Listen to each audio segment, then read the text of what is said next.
संत गाडगेबाबा संदेश पालखी यात्रेचा भक्तिमय प्रारंभ। Akola reporter Ganesh Wadekar, bureau chief, Chanakya news India. Gadgenagar Gopala Gopala Devkinandan Gopala या गोड भजनाने आजूबाजूचे वातावरण भक्तिमय करत ऐतिहासिक श्री संत गाडगेबाबा संदेश पालखी यात्रा 15 जुलै 2026 रोजी श्री गाडगेनगर अमरावती येथील समाधी मंदिरापासून पंढरपूरच्या दिशेने निघाली। वारकरी परंपरेचा अमर वारसा वैराग्यमूर्ती श्री संत गाडगेबाबा महाराजांच्या निर्वाणानंतर त्यांचे नातू कैलासवासी वासुदेवराव सोनवणे यांनी 1957 साली पायदळ पालखीची सुरुवात केली। आज त्यांच्या नातवंडांनी सतीशभाऊ सोनवणे आणि राजेंद्रभाऊ सोनवणे यांनी पूर्ण भक्तिभावाने ही पालखी 68 वर्ष सतत चालवत आहे।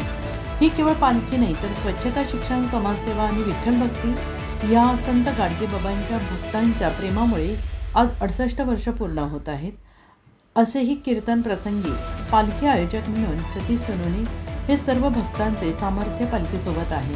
ही पालखी आषाढी एकादशीला पंढरपूर येथे विठुरायाच्या चरणी पोहोचणार असून हजारो वारकरी आणि भक्त या पालखीला साथ देत आहेत।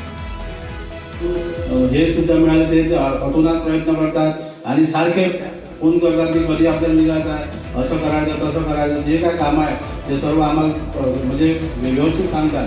त्यानंतर पहिल्याच वर्षी महल्ले आपला पहिल्याच वर्षी भोंडे सर या ठिकाणी होते, तर ते त्यांच्या माध्यमातून आम्ही या ठिकाणी जुळले गेलो आणि ते आज एक्सपायर झालेले आहे, मरण पावलेले आहे, परंतु त्यांनी ही सेवा या ठिकाणी जे आम्हाला दिली हे आम्ही अतिशय म्हणजे त्यांची आदत कायम स्वरूप नाही। त्यांच्या ज्या धर्मपत्नी होत्या त्या सुद्धा एक्सपायर झालेल्या आहे आणि त्यांची सुद्धा आम्हाला दोघा पती पत्नीची अतिशय आठवण झाली, कारण की त्यांच्यामुळे हा योग या ठिकाणी आलेला आहे। आणि त्यानंतर ही सेवा आमचे जे सर होते शिंदे सर, रघुनाथ शिंदे सर, मारुतराव गोरे हे सर्वांनी आम्हाला सहकार्य केले। त्यानंतर आमचे श्री आदरणीय उबाळे सर, आदरणीय अलोनी सर आणि गायकवाड सर, आदरणीय गायकवाड सर, काळे सर होते या ठिकाणी सेवानिवृत्त झाले वाटते, ते सुद्धा तनमन धनाने या ठिकाणी त्या व्यक्तीने अतिशय चांगल्या तऱ्हेने कार्य केलेले आहे।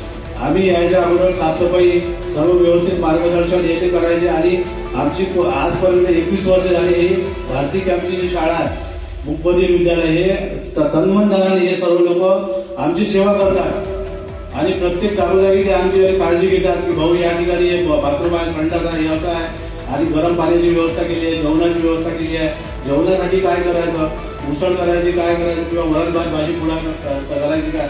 पण मी त्यांना सांगितलं की औंढाणा भाजी बेसन भाकरीचं जेवण असते तर आम्हाला संध्याकाळी खिचडी करायची, तर त्यांनी आमचा तो मान ठेवला, त्याबद्दल मी त्यांचे सुद्धा सर्वांचे अभिनंदन करतो।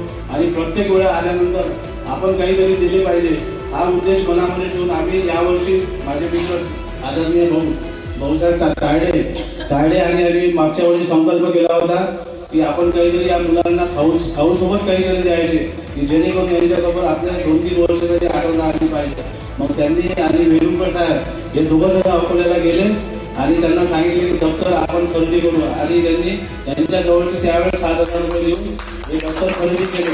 अजून मी पैसे द्यायचे त्याच्यामध्ये आणि असे योग मिळत होते। आणि त्यानंतर आमचे वेणुकर साहेब मागच्या वर्षी आम्हाला भेटले, त्यानंतर आज यावर्षी इंगोले साहेब उभे आहेत, हे पोलीस डिपार्टमेंटमध्ये होते, अतिशय हे बाबा कुंडी हे सुद्धा यावर्षी जुळले। ते दुसरे कोणी का काय